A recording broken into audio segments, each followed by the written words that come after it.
Alrighty, guys. So today we're going to talk about frequency tables and histograms.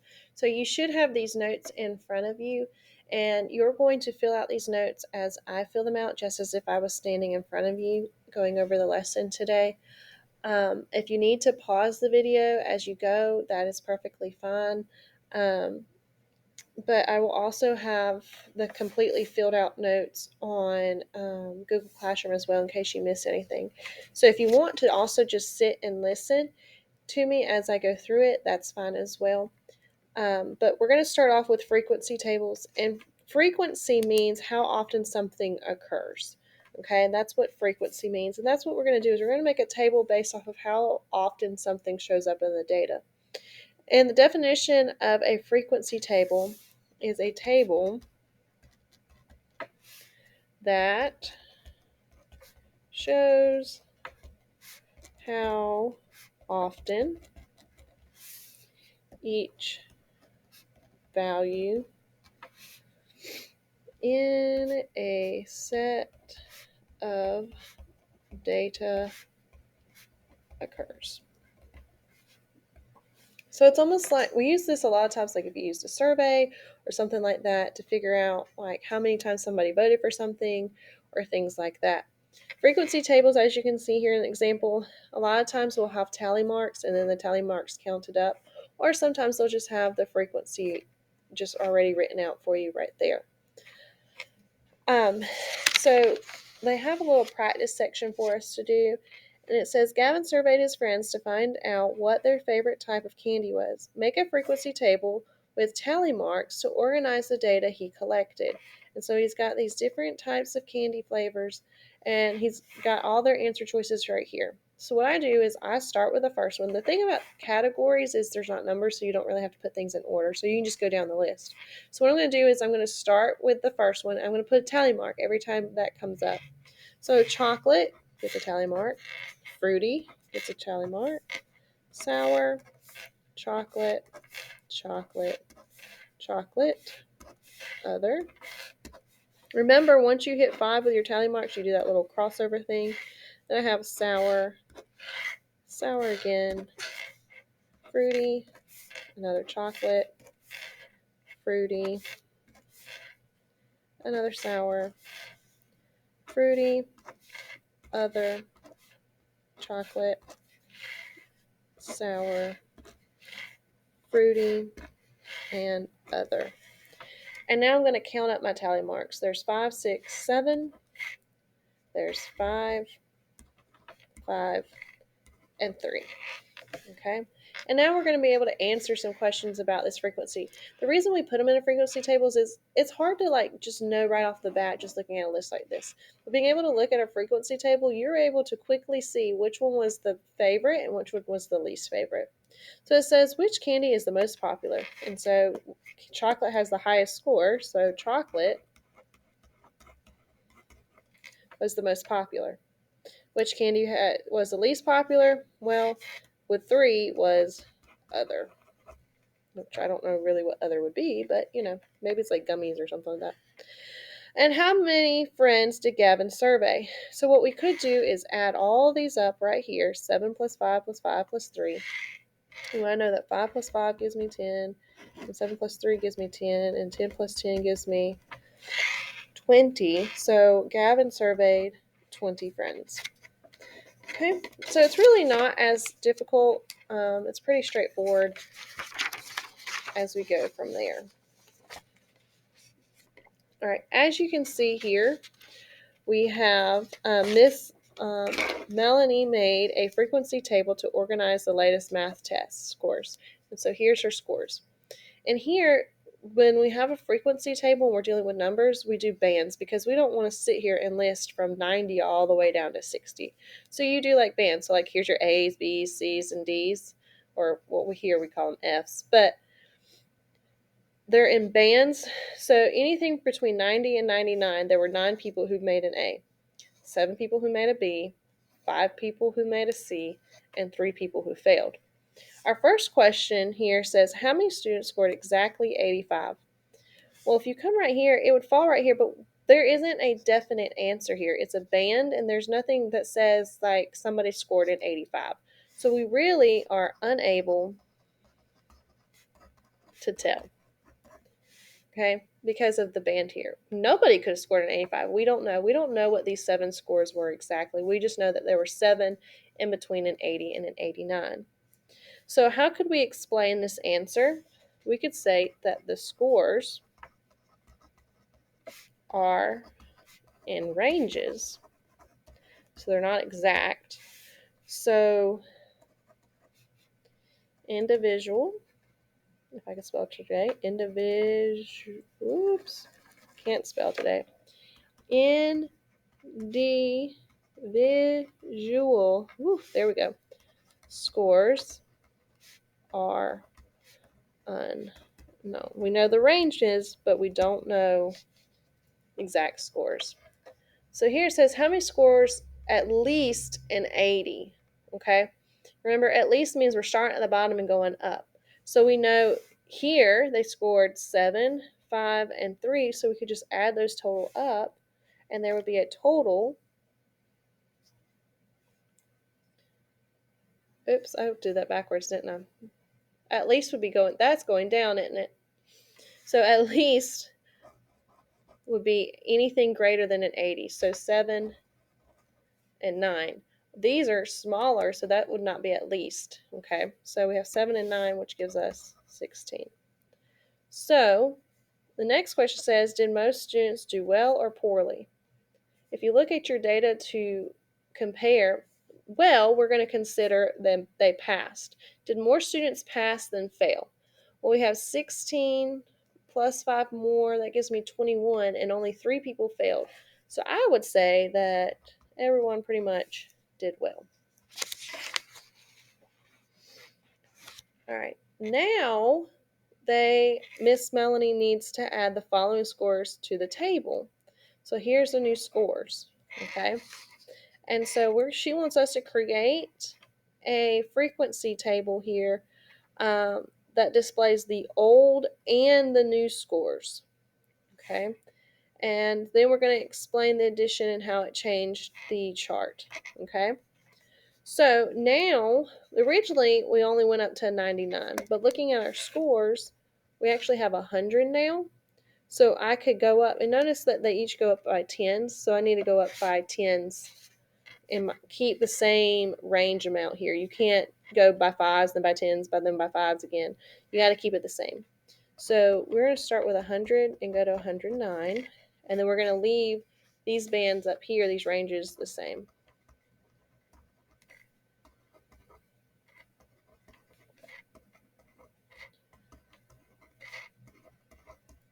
And we're going to check the new scores too to see if anybody scored lower than the 60s, and they didn't. So we don't have to have a band that includes the 50s here because nobody's made in the 50s. All right, one person scored 100. Okay, and then we come here to the 90s. I have one more person who scored in the 90s, so we're going to add that to our original scores. So we had 9, and then one more scored a 90, so that means 10 people in all scored in the 90s. Okay, and then I'm going to look back, and I've got 2 more people scored in the 80s. Originally there was only 7, and then I have 2 more scores in. So now I have 9 people in the 80s. And then I had 2 more people in the 70s. So I originally had 5, and now I have 2 more, so that makes 7. And then I had 1 more person, unfortunately, making the 60s, so that adds to our total of those who failed. So now I have a total of 4 people who failed. All right, number 6 says, explain how the addition of the new scores changes the overall appearance of the frequency table. We're just talking about the appearance of it. So what addition did we have to make from this chart to this chart? And just off of the looks, we're not talking about adding the frequencies or anything, but if you notice, we had to add an extra band there. So we had an extra row was added 100 to 109 to include the 100 quiz score. Okay? You don't have to overthink this, guys. It's pretty straightforward. All right, and so that's a frequency table.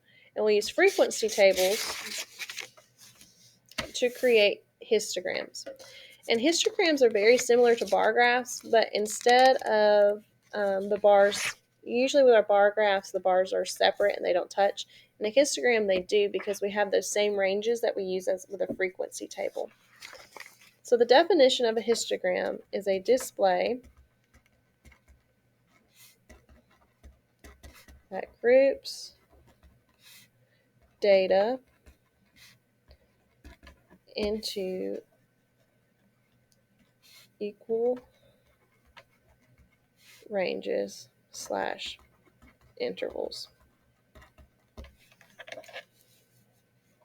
So how do we create a histogram? The first step is to separate your data into equal intervals. Okay, so like those, like over here, how we separate it into tens. That's the same thing here for our histogram. We have to have equal intervals. Then we're going in each category. If each category is a range of numbers, each should use the same interval. Okay, sometimes it's category and you'd have to put that down there. Label your y-axis with the number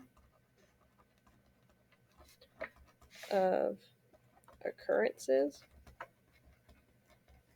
and your x-axis as the intervals that you used. Okay, create a bar to represent the total pieces of data in each interval. Okay, the bars must touch in order for it to be a histogram. So what we have to do here is we got to organize our data first. Okay, do you see how this data is just random? We're going to come over to the side and we're going to create a quick little frequency table with our different bands. Okay, and here's our bands. We have 40 to 49, 50 to 59. Do you see how, 59, not 49. Do you see how they're going up in tens? 60 to 69, 70 to 79, 80 to 89, 90 to 99. And I'm going to come over here and I'm going to create I'm going to do tally marks really quick to see how many people are in, or I can just count how many people are in the 40s. So 1, 2, 3 are in the 40s. And the 50s, there's 1, 2, 3 in the 50s. 1, 2, 3, 4, 5, 6 in the 60s. And then in the 70s, I have 1, 2 in the 70s. 1, 2, 3, 4 in the 80s, and 1, 2, 3, 4 in the 90s. And so now I can come over here and I can create my bars. Remember, your bars have to touch. So in my 40 to 49 range, I come up here and I have 3. So I'm going to draw my bars all the way up to 3. And there's 3 that are here. And I'm going to do the same thing with 50 to 59. 60 to 69, there were 6. So I need to go all the way up to 6.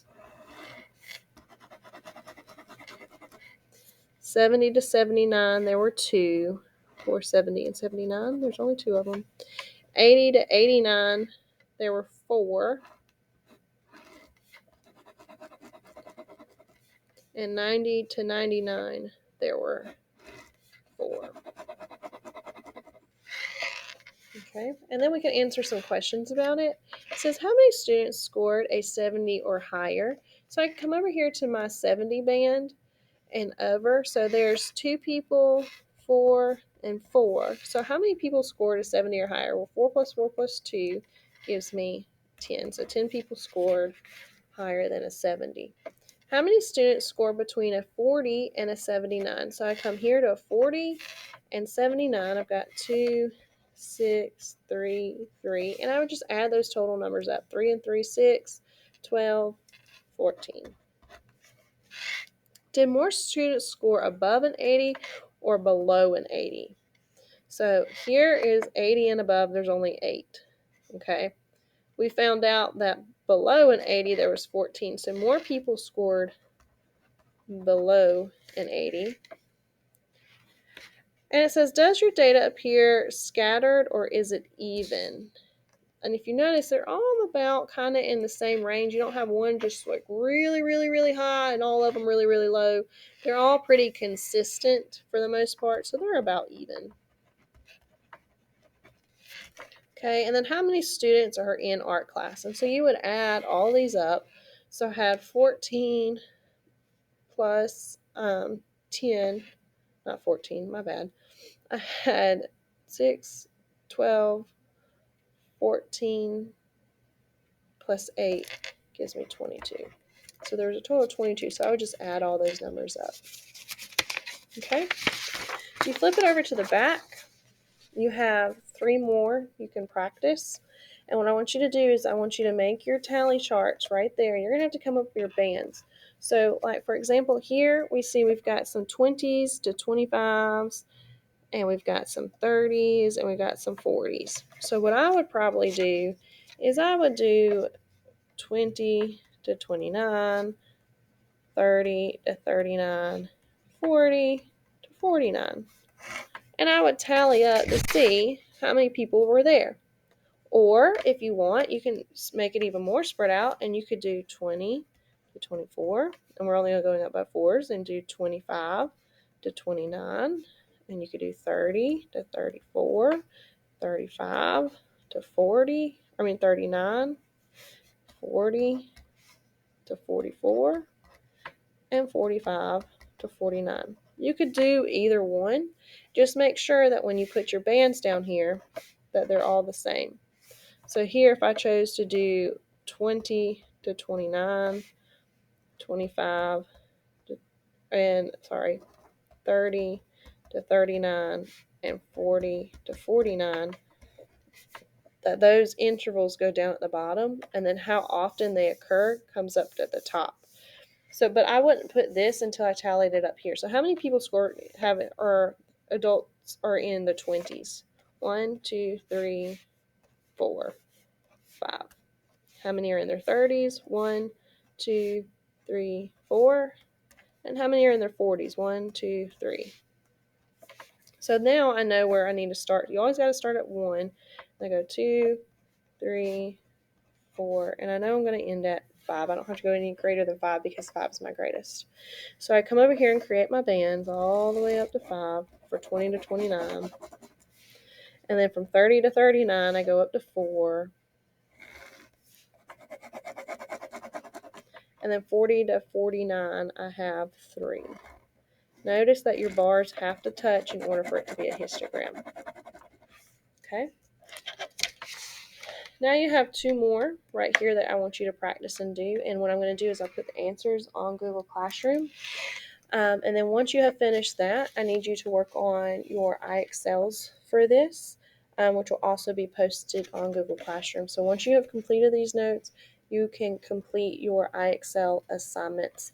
So you need to make sure that you have HH 1 through 5 and 10 done. Those are due today. You need to make sure you do GG 21 through 22, 3 through 5, and then the ones for frequency tables and histograms I'll have posted on Google Classroom that I want you to do. If you're still confused, you can watch the videos on there, and we'll work on this a little bit more on Monday as well. Okay, I will see y'all on Monday, and we'll see you then. Have a good weekend. Be safe, be good. Love y'all.